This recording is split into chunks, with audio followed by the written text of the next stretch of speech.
Hello.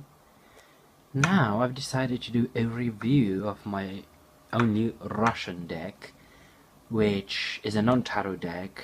It's a Rune Oracle deck, and here you have the box, the little white book, and the deck itself. So first, let me begin with the box. You see, it's written Runes Oracle. You have this amazing circle, and down here in Russian, Karty Druidov means the cards of the druids. Okay, so on the other side you have the same thing, you have the same inscription, on the other side as well. Here you have the publisher, which is located in St. Petersburg, Russia. You have the email, you have the numbers, blah blah blah. Here is the publishing house, Vector, and on the back I have this inscription in Russian, which I'm going to translate. It says that there are 56 cards in this deck. 24 of them, all known as the Elder Futhark, are used for serious divining of the destiny, situation, or personality, and 16 of the Minor Futhark, which are used for writing in those days, in the Viking era, or for everyday readings. Also, it says that the runes of the Elder and the Minor Futhark are sometimes repeating each other, but their functions and meanings are different. And also, you can take a rune card for the day, one card for the day, and understand how the day will be. Or also, you can do a reading for a situation with, according, let me try to think a little bit. Or you can do a reading for a situation in which you have questions. And here the last paragraph says that the runes can tell you about past, future, friends or enemies, or also for your destiny and the forces which are controlling it. So this is the inscription. Okay, this is the box. Here we have the little white book again. Runes Oracle, the druid cards, and you have here the same thing. Also have some things here saying that the runes are symbols, ancient symbols, which means secret. Also it's written that the runes are symbols of strength, of knowledge, with also what it says here, that the runes are able to predict the future, blah blah blah, give you some questions for the past, those kind of stuff. And here we have each. The runes here are, as you can see, they are separated in sections, both numericals and I think upon 9, just let me find out. So you have some information about each rune. You see, each 8 runes are a part of an art. This is what it says here. So you have all of those runes, 8 of them are one group. You have the second, the third, and so forth. So here you have the book with all the runes and the meanings of them. And here is the deck itself. Technically speaking, the day is not, it's an embossed deck, not glossy, as you can see. It has a matte feeling to it. The cardstock is really good. It's thick. It's not that thin, but it's thick, which is good.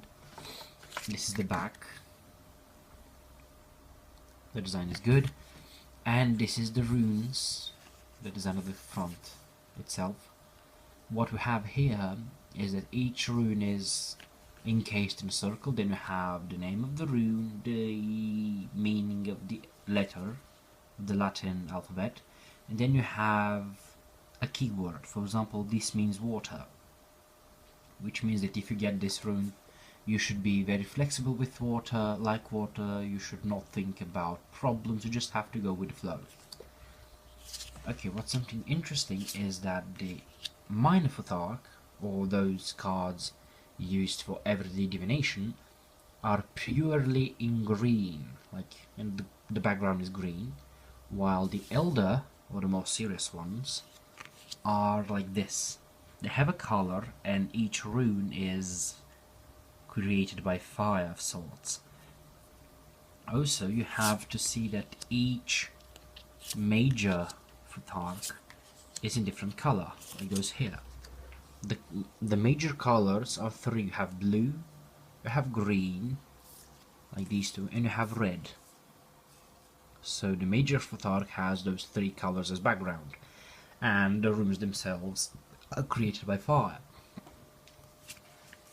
So this is the deck itself. What I use this deck while I'm looking for a specific card, I use this deck for basically giving me advice, or the Querent's advice.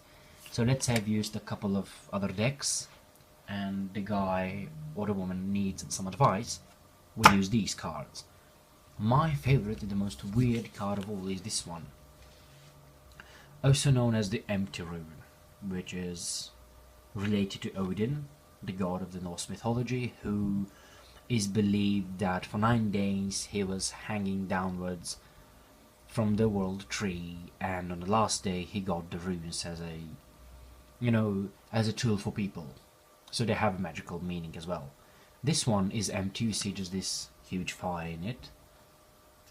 And the meaning here, Kanitz Nachal Sivo, means that something going to end and a totally new beginning. So everything old goes into the flame, so it gives you a room for new things, new opportunities, and this is what the meaning of this card is. Also, some people whom I know use the runes, especially this one, in a more specific and interesting way. Is that, let's say you derive all of those and you take this one, this means that from this rune forwards, the cards which are remaining from the deck are advice from Odin himself to the Querent. There is this interesting technique of reading this deck. So it's really amazing. I've tried to do it a couple of times and I found out that there is some really interesting consistency with this technique. I mean, if this rune is considered to be this divine rune, and each subsequent one from the deck is his advice. So to summarize, this is my rune deck, which I really love. I use it primarily for advice, either personal or the Querents, and it's a really good deck. And you can see again very clearly what's going on. So there you have it. This is my only non-tarot deck, and I hope you enjoyed the video, and feel free to ask any questions, leave some comments, like, subscribe, and what I wish you is to use your inner wisdom to succeed in life.